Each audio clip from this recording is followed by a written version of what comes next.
Hi folks, welcome to another edition of This Week in Ferrum Baseball. My name is Gary Holden, I'm your host. With me, of course, everyone knows Coach Ryan Brittle. Brian? I don't know if everybody knows me, Gary. I think everybody knows you. Anybody that's watching the show probably knows you, at least is what I'm guessing. Well, all three of them probably do. I like it. Ryan, you guys are playing really, really well. Had a great win last night, had to come back and post a come-from-behind win over Eastern Mennonite.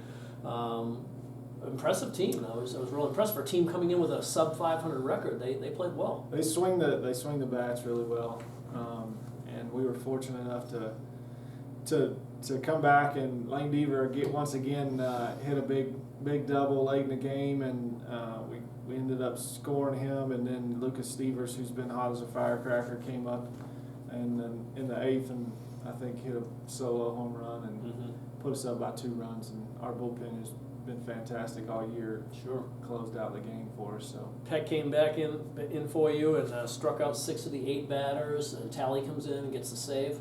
yeah, those 2 guys are they're really tough to hit. They're not unhittable, but they're just really tough to hit and really tough to gain any momentum to have a rally against them. So we're just extremely lucky to have both those guys on our staff, and really our entire pitching staff. Although we didn't pitch it so great yesterday, but they've been very solid all year and done a great job for us. So we can't complain about that. A couple of big awards this week. Last week you had a great week. Jake Perkins and Lucas Stevers were named USA South Pitcher of the Week and Rookie of the Week. No surprises, both played great. Talk a little bit about Perk's performance against Greensboro that first game. Jake Perkins has been, he was named a team captain last fall, along with Ty Comer and Easton Riggs, and Jake's just been a pleasure to be around. And he's done a fantastic job on the mound. He's done a good job leading our team, and this past week happened to be just a special week for him. He's the type of guy that can run out there at any given time and shut somebody down. And when I say shut somebody down, I mean completely. He gave up a jam shot bloop over the third baseman's head, the first hitter of the game against Greensboro, and didn't give up another hit the rest of the day. Yep. And his best games are when he has fastball command. He struggles with fastball command at times, but when he has fastball command, he can really do a great job on the mound. And he can always rely on his breaking stuff, because he can always typically throw that for strikes. And he's just been a pleasure to be around. He's having a great year, quietly sneaking up there in the country and in the conference in all statistical categories. And it's just, it'll be really sad to see him go next year. Sure. It sure has been nice for my first 3 years as a college coach to be able to write Perkins on the bottom of the lineup card on Friday night every night since I've been here. So And that's so important too. At that first game, he's your number 1 pitcher. He comes out, gives you guys a 4-0 win, 1 hitter, complete 9-inning game, and strikes out 10 batters. It's got to be such a shot in the arm for the other guys on the team to know, okay, now it's my turn. We got to get this done. And it started off a 3-game sweep over Greensboro, and that was a pretty important sweep for you guys. it was an important sweep. Every conference game is important, but it became a thing where and we haven't talked about him very much, but Dylan Weaver's quietly been our best pitcher in conference play. And Weaver went out the second game of the series and threw a complete 9-inning game shutout as well. And Cliff started the third game and threw 3 or 4 shutout innings, and had first and third with 2 outs. We ended up picking a guy off first base, and the guy got in a rundown, and we got him out, and they scored their only run of the game. And This is Cliff Alexander. Cliff Alexander. He was a little bit upset about the run scoring, because he didn't want to be that guy that let this first run score for the series. But all the guys did a great job this past weekend, and we're ready to go for. And you got to be pretty pleased. You win the game 4-0, 9-0, 6-1, allowing 1 run over 3 innings. I mean, that's kind of fairly impressive. We gave up 1 run and 13 hits in 27 innings of baseball. And that wasn't the only honor for the week. Just today, we found out that Perkins was named the National Collegiate Baseball Writers Association Division III Pitcher of the Week. They pick 1 pitcher a week, and he was the man this week. And that's fantastic. You just told me that about 5 minutes ago. I didn't realize it, but it's an honor for Jake to be recognized nationally, and it's an honor for Ferrum College to be recognized nationally. And I'm sure if Jake were to say anything about it, he'd thank his teammates first, because he knows he can't do it without those guys behind him playing defense and us hitting at the plate too. So it's a fantastic honor for him to get. You know, those pitchers understand about how important that defense is and about getting some run support, and you guys certainly gave them some run support last week. Sure. So, good. Well, listen, let's talk a little bit about, we mentioned Peck and Stevers earlier, but I want to talk about especially Stevers and everything. He came into the team this year, and he was basically pegged to be one of your JVs. He was on the JV portion of the lineup,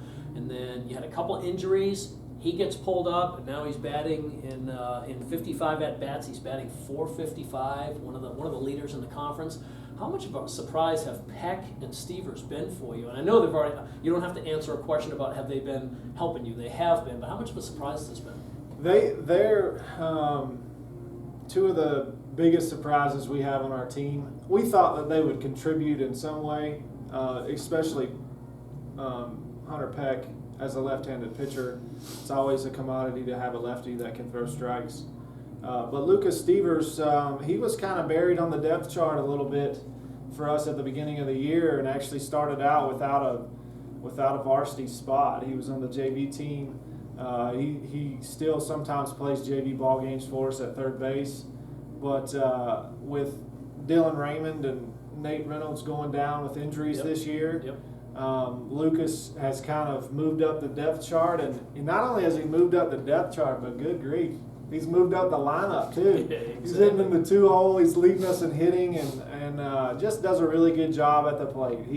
He's a guy that when he swings the bat, he's going to make contact, which can be detrimental at times, but as of right now, when he makes contact, he's hitting it on the barrel and getting us some base hits. So he hit a second home run last night against Eastern Mennonite to go up by 2 runs, which is a big home run, and he's just done a fantastic job at the plate for us. And we shuffled our lineup last night. I talked to the guys in practice on Tuesday and told them that I'd been thinking about shuffling our lineup because it had been the same for quite a while.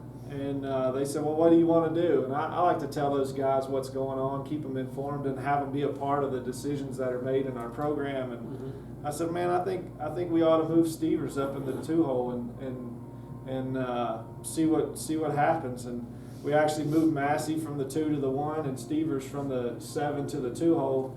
And we hit 3 home runs in the first 2 batters in the order. So makes you look good as a coach. I don't know if it's good coaching or just luck, but either way, we got some production out of those guys. But Stevers, I mean, over the weekend he was off the charts. He was 8 for 13, and or for the week he was 8 for 13 and 6 RBIs on the week. So that's fantastic. A couple homers will help things right there too. So absolutely, well, it's great to see that you're getting that type of production out of a kid that was basically a JV to start the season and everything. So, and I think it's a great statement for the other guys that maybe don't have a varsity spot right now. That hey, keep plugging away. You never know; it might be your turn, and we need you to be ready when I make the call. Yeah, we got a couple of pitchers down there on the JV club that have thrown pretty well here lately, and certainly more pitching depth won't hurt us when we head to the conference tournament next week. Clearly.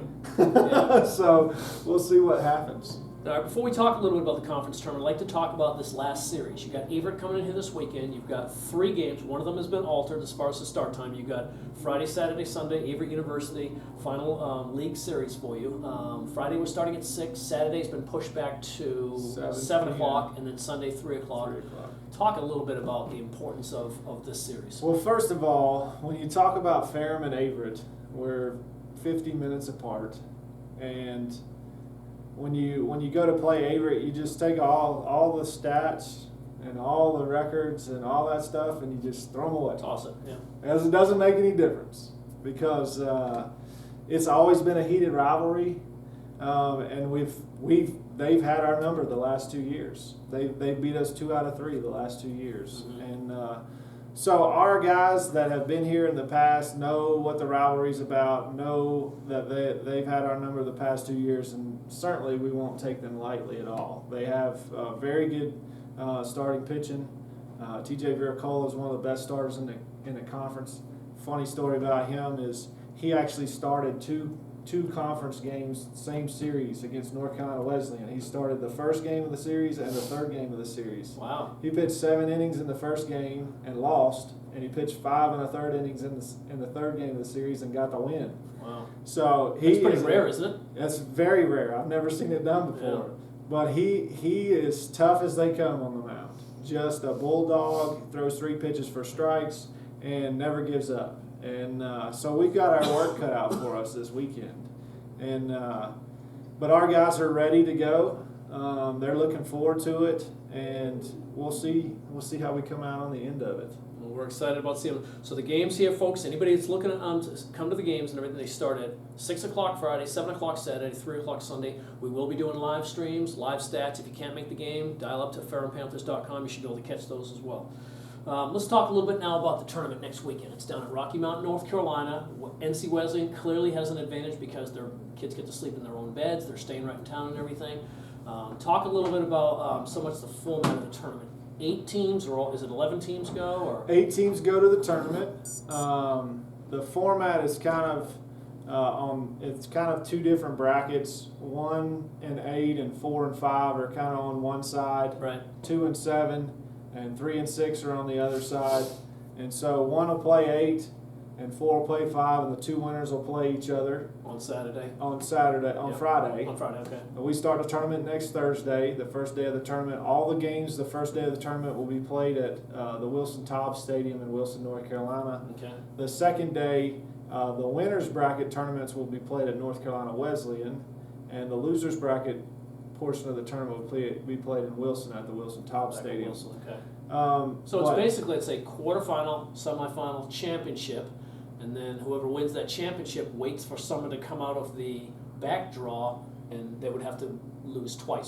Somebody has to beat them twice. So somebody's going to win 3 games in a row, and that team will go through the winners bracket, and they'll go to the championship series, and then one team will have to come through the losers bracket and have to beat the winning side twice in order to win the conference tournament. Okay, so if a team gets through the quarterfinals, semifinals, and finals, and they get into that series, then they only have to win 1 more. Correct. They just have to beat the team coming out of the back draw and everything. So tough tournament. Ryan, you've got good pitching this year. You've got to feel pretty good about that aspect. This is a tournament where you're looking at a 4-day tournament. Your pitching better be ready to go and everything. And I feel good about Ferrum's pitching. I do too, and it will be extremely tough. It will be so tough, but it's always a great experience to.